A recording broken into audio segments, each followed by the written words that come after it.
Okay students, तो आज का हमारा टॉपिक है propagation of nerve impulse along medullated and non medullated nerve fibre. हमारी बॉडी के अंदर दो टाइप की नर्व फाइबर मिलती हैं हमें, एक होती है मेडुलेटेड और एक होती है नॉन मेडुलेटेड।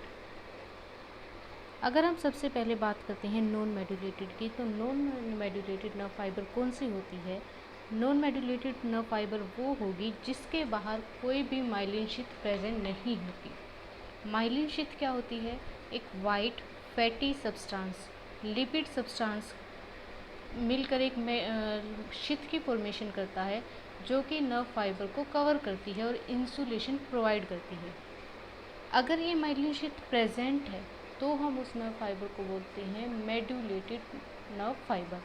अगर माइलिन शीथ अब्सेंट है तो हम उसे बोलेंगे कि नॉन मेडुलेटेड नर्व फाइबर। यहाँ पर हम अगर नॉन मेडुलेटेड नर्व फाइबर का स्ट्रक्चर देखते हैं, इसके बाहर कोई भी माइलिन शीथ प्रेजेंट नहीं है। यहाँ सिर्फ प्रेजेंट है Neura axis and neurilemma. Neura axis यानी जो एक्सोन वाला पार्ट है जहाँ एक्सोप्लाज्म प्रेजेंट है, इसके बाहर की एक थिन कवरिंग है जिसे हम बोलते हैं न्यूरीलेमा। इसी के अपोजिट अगर हम देखते हैं मेडुलेटेड नर्व फाइबर का स्ट्रक्चर, मेडुलेटेड नर्व फाइबर में क्या होता है? यहाँ पर एक डार्किश कलर की माइलिन शीथ प्रेजेंट है। बीच में बिल्कुल सेंटर में एक एक्सोन लेयर प्रेजेंट है। एक्सोन को हम यहाँ पर नर्व फाइबर शो कर रहे हैं। एक्सोन के बाहर जो डार्किश एरिया है उसे हम बोले माइलिन शीथ। एक थिक लिपिड सब्सटेंस प्रेजेंट है जो आयंस के लॉस को प्रिवेंट करता है, इसे इंसुलेशन प्रोवाइड करता है, उसी को हम बोलेंगे माइलिन शीथ। ये जो माइलिन शीथ होती है वो कुछ इनके जो एक्सोप्लाज्म के अंदर स्क्वेवान सेल्स प्रेजेंट होंगी उनसे बनती है। एक स्क्वेवान सेल जो होगी एक इंटरनोड के बाहर माइलिन शीथ की फॉर्मेशन करती है। ऐसे ही जब अलग अलग माइलिन शीथ प्रेजेंट बनती हैं तो उनके बीच में कुछ स्पेस प्रेजेंट होता है जहाँ पर माइलिन शीथ अब्सेंट होती है। उस स्पेस को हम बोलते हैं नोड ऑफ रेनवियर। इस नोड ऑफ रेनवियर के अंदर क्या होता है? यहाँ पर आयन का एक्सचेंज होता है। यहाँ माइलिन शीथ अब्सेंट होगी, इंसुलेशन नहीं होती, इसी वजह से यहाँ पर आयन का एक्सचेंज जो है वो इजीली होता है। अगर हम यहाँ पर नर्व इम्पल्स कंडक्शन की बात करते हैं कि कोई भी नर्व जो इम्पल्स जो है वो कंडक्ट कैसे होती है। नर्व इम्पल्स का मतलब क्या है? Action potential. जो एक्शन पोटेंशियल किसी एक जगह पर जनरेट हुआ है वो एक्शन पोटेंशियल आगे कैसे जाता है एक न्यूरॉन से दूसरे न्यूरॉन में, दूसरे न्यूरॉन से तीसरे न्यूरॉन में, और फर्दर फिर आगे वो कैसे मूव करता है, इस चीज़ को हम यहाँ पर देखते हैं। सबसे पहले हम देखेंगे नॉन मेडुलेटेड नर्व फाइबर के लिए। नॉन मेडुलेटेड नर्व फाइबर में क्या है? कोई भी माइलिन शीथ प्रेजेंट नहीं है। रेस्टिंग पोटेंशियल की अगर हम बात करते हैं, सिंपली यहाँ पर न्यूरीलेमा प्रेजेंट है। दोनों साइड के न्यूरीलेमा यहाँ पर प्रेजेंट है। पोलराइज स्टेट में, पोलराइज स्टेट यानी रेस्टिंग स्टेज पर बाहर की तरफ पॉजिटिव चार्ज ज़्यादा है, अंदर की तरफ नेगेटिव चार्ज ज़्यादा है। यानी बाहर वाला जो एरिया है वो इलेक्ट्रोपॉजिटिव है और अंदर वाला जो है वो इलेक्ट्रोनेगेटिव है। बाहर वाला इलेक्ट्रोपॉजिटिव क्यों होता है? Due to the presence of large concentration of sodium ion. और अंदर वाला इलेक्ट्रोनेगेटिव क्यों होता है? प्रेजेंस ऑफ पोटेशियम आयन और due to the presence of negatively charged protein molecule. इसी वजह से अंदर वाला जो नेगेटिव होगा। इसके बाद जैसे ही कोई स्टिमुलस आया, stimulus is may be anything, external जो स्टिमुलस होगा वो कुछ भी हो सकता है। कोई भी पेन हो सकता है, थर्स्ट हो सकती है, हंगर हो सकती है, सोरो हो सकता है, हैप्पीनेस हो सकती है। कोई भी जो स्टिमुलस यहाँ पर अप्लाई हुआ, जैसे ही स्टिमुलस आया एक एक्शन पोटेंशियल जनरेट हुआ।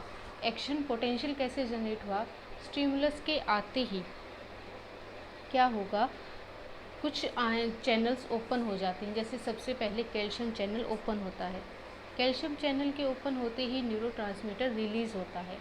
जैसे ही न्यूरोट्रांसमीटर रिलीज़ होता है वैसे ही सोडियम चैनल ओपन हो जाते हैं। यहाँ पर अगर हम सिंपली बात करते हैं तो क्या होगा? जैसे ही स्टिमुलस बाहर से आया सोडियम चैनल ओपन हो गए। अब सोडियम चैनल्स ओपन हो गए, इसका मतलब क्या होगा कि बाहर जो सोडियम की कंसंट्रेशन ज़्यादा है और अंदर कम है, तो high concentration to low concentration ये क्या करेंगे, मूव करेंगे। बाहर से सोडियम आयन जो हैं वो अंदर की तरफ मूव कर जाएंगे। जैसे ही वो सारे मूव करेंगे, अंदर की तरफ पॉजिटिव चार्ज ज़्यादा हो जाएगा और बाहर की तरफ नेगेटिव चार्ज चला जाएगा। इस स्टेज को हम बोलते हैं डीपोलराइजेशन स्टेज, या फिर एक्साइटेड मेम्ब्रेन भी बोल सकते हैं, जिस स्टेज पर जो नर्व फाइबर है वो एक्शन में है, एक्साइटेड स्टेट में है। नेगेटिव चार्ज बाहर चला गया, पॉजिटिव चार्ज अंदर आ गया। अब ये जो एक्शन पोटेंशियल है ये एज ए वेव की फॉर्म में, इस तरह से वेव की फॉर्म में ये इस डायरेक्शन के अंदर मूव करेगा। सिंपली यहाँ से जो ये नेगेटिव चार्ज है ये पॉजिटिव चार्ज को अपनी तरफ अट्रैक्ट करेगा, तो यहाँ पर ये क्या कर, इस तरह से यहाँ पर ये पॉजिटिव चार्ज होता जाएगा और ये आपस में जो पीछे वाला एरिया है यहाँ पर ये पॉजिटिव होता रहेगा और आगे जाके यहाँ पर ये नेगेटिव होता रहेगा। और जैसे जैसे यहाँ पर हम अंदर की तरफ जाएंगे तो ये पॉजिटिव होगा, यानी डीपोलराइजेशन वेव जो ट्रेवल करेगी।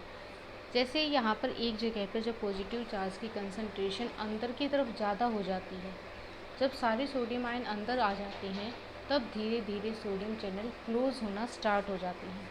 जब सोडियम चैनल क्लोज़ होंगे तब क्या होगा, पोटेशियम चैनल ओपन हो जाएंगे। पोटेशियम चैनल के ओपन होते ही पोटेशियम चैनल बाहर की तरफ मूव करेगा और पॉजिटिव चार्ज वापस से बाहर की तरफ ज़्यादा हो जाएगा। उस स्टेज को हम बोलते हैं रीपोलराइज्ड स्टेट। सबसे पहले हमारे पास थी पोलराइज्ड, फिर डीपोलराइज्ड और फिर रीपोलराइज्ड स्टेट। तो हमें वापस अपनी मेम्ब्रेन की मेंटेनेंस के लिए क्या चाहिए, रीपोलराइज्ड स्टेट चाहिए। उसके बाद एक रिफ्रैक्टिव पीरियड आता है और फिर से जो सेल है वो पोलराइजेशन स्टेट में आ जाती है। तो यहाँ पर जब यहाँ से डीपोलराइजेशन स्टार्ट हुआ तब यहाँ पर क्या होगा, सोडियम चैनल क्लोज होंगे, पोटेशियम चैनल ओपन होंगे और पॉजिटिव चार्ज बाहर आ जाएगा। इस स्टेज को हम बोलेंगे रीपोलराइजेशन स्टेज। अब हम बात कर रहे हैं नॉन मेडुलेटेड नर्व फाइबर की, तो इसके अंदर क्या होगा, कोई भी बीच में गैप प्रेजेंट नहीं है। गैप की अब्सेंस होने की वजह से क्या होगा, ये जो है कॉन्टीन्यूसली मूव करेगी विदाउट एनी गैप, तो या कॉन्टीन्यूसली मूव करेगी। जितना ज़्यादा ये कॉन्टीन्यूसली मूव करेगी उतना ही इसको एंड तक पहुंचने में टाइम ज़्यादा लगेगा, क्योंकि इसे हर एक आयन को एक्सचेंज करना पड़ेगा। हर एक जगह पे पूरी जो नर्व फाइबर की लेंथ है उसकी हर एक जगह पे आयन को एक्सचेंज करना पड़ेगा। इसी वजह से इसके लिए हम यूज़ करते हैं स्लो कंडक्शन, क्योंकि जितना ज़्यादा डिस्टेंस होगा उतने ज़्यादा हमें टाइम लगेगा। और कंडक्शन में क्या, उसे हम क्या बोलेंगे, स्लो कंडक्शन। कॉन्टीन्यूस कंडक्शन है, कोई भी बीच में डिसकॉन्टीन्यूटी नहीं आ रही, इंटरवल नहीं आ रहा, सिंपली यहाँ पर क्या चल रहा है, कॉन्टीन्यूस कंडक्शन चल रही है। Flow as a wave along the whole length. Action potential की जो वेव है वो पूरी लेंथ में क्या कर रही है, एक वेव की तरह ट्रेवल कर रही है। इसको हम बोलते हैं नॉन मेडुलेटेड फाइबर के अक्रॉस जो कंडक्शन होना। इसके अपोजिट अगर हम बात करें मेडुलेटेड की, ठीक है, मेडुलेटेड में हमने देखा बीच में यहाँ पर क्या प्रेजेंट है, माइलिन शीथ प्रेजेंट है। दो इंटरनोड के बीच में माइलिन शीथ अब्सेंट होती है, जिसे हम बोलते हैं नोड ऑफ रेनवियर। वहाँ पर क्या होता है, एक्सचेंज ऑफ आयंस होता है। वहाँ पर ही क्यों होता है, क्योंकि ये जो स्टेज है यहाँ पर माइलिन शीथ की वजह से इंसुलेटेड होती है, यानी नॉन परमेएबल होती है। ये आयंस को बाहर और अंदर आने नहीं देती। अगर ये यहाँ पर आने ही नहीं देती तो इनके थ्रू एक्सचेंज नहीं होगा। तो जहाँ पर इनको जगह मिलती है, गैप मिलता है, उसी गैप के थ्रू ये क्या करती हैं, एक जगह से दूसरी जगह पर एक्सचेंज होती हैं। तो यहाँ से मान लो यहाँ पर आ गया हमारे पास स्टिमुलस, ठीक है। स्टिमुलस में क्या होगा, बाहर पॉजिटिव चार्ज होता है, अंदर की तरफ नेगेटिव चार्ज होता है। जैसे ही सोडियम चैनल्स ओपन हुए, सोडियम चैनल्स ओपन होने के बाद में वेव एक्शन पोटेंशियल डेवलप हुआ, तो यहाँ पर क्या हो गया, सोडियम चैनल सोडियम जो होंगे अंदर की तरफ चले जाएंगे और बाहर क्या आ जाएगा, नेगेटिव चार्ज डेवलप हो जाएगा। उसी तरह से ही यहाँ पर क्या होगा, डिफरेंस क्या होगा, ये जो चार्ज है ये इस तरह से जंपिंग मैनर में एक्ट करेगा, एक नोड से दूसरी नोड, दूसरी नोड से तीसरी नोड, कॉन्टीन्यूअस नहीं होगा। नोड टू नोड ये क्या करेगा, जंप करेगा। ये नेगेटिव चार्ज फिर यहाँ पर क्या होगा, जब सारा सोडियम अंदर चला जाएगा तब सोडियम चैनल क्या हो जाएंगे, क्लोज्ड हो जाएंगे, पोटेशियम चैनल ओपन होंगे और बाहर की तरफ फिर से क्या हो जाएगा, यहाँ पर वापस से पॉजिटिव चार्ज डेवलप हो जाएगा और स्टेज जो है वो डीपोलराइजेशन स्टेज में आ जाएगी। अब ये जो नेगेटिव चार्ज है, यहाँ वाला जो नेगेटिव चार्ज है, जब ये आगे की तरफ जाएगा तब यहाँ पर पॉजिटिव आ जाएगा, फिर आगे पॉजिटिव आ जाएगा। इस तरह से एक्सचेंज चलता रहता है और इनकी जो एक्शन होगी वो इस तरह से जंपिंग मैनर में वर्क करती है। जंपिंग मैनर में जब ये वर्क करती है, इसे हम बोलते हैं साल्टेटरी कंडीशन, यानी नोड टू नोड ये जंप करती है। अब एक तो हम पूरी लेंथ को क्रॉस करके जाएंगे और एक फिर उसी लेंथ में से हम जंप टू जंप जाएंगे। तो हमारा एक्शन कब फास्ट होगा, जब हम जंप करके जाएंगे। तो इसमें जो मेडुलेटेड के अंदर क्या होता है, फास्ट कंडक्शन होता है। इस टाइप के एक्शन को हम बोलते हैं साल्टेटरी कंडक्शन। और कंडक्शन कैसा होगा, फास्ट कंडक्शन होगा। इसके अंदर एनर्जी लॉस भी कम होगा। एनर्जी लॉस कैसे कम होगा, जब हम कॉन्टिन्यूस कर रहे थे, हर एक आयन को एक्सचेंज करने के लिए हमें एनर्जी की जरूरत पड़ रही थी। जब रीपोलराइजेशन स्टेज आती है, sodium potassium ATPase pump use होता है वापस से रीपोलराइज होने के लिए, तो सोडियम उसमें क्या होगी, एनर्जी कंज्यूम होती है। यहाँ पर क्या होगा, ज़्यादा इनको एटीपेज की ज़रूरत नहीं होती, तो लेस एनर्जी लॉस होता है। तो ये यहाँ पर ये एनर्जी की सेविंग भी करती है। इस तरह से जो है यहाँ पर मेडुलेटेड और नॉन मेडुलेटेड का नॉन मेडुलेटेड के अंदर नर्व इम्पल्स का कंडक्शन होता है।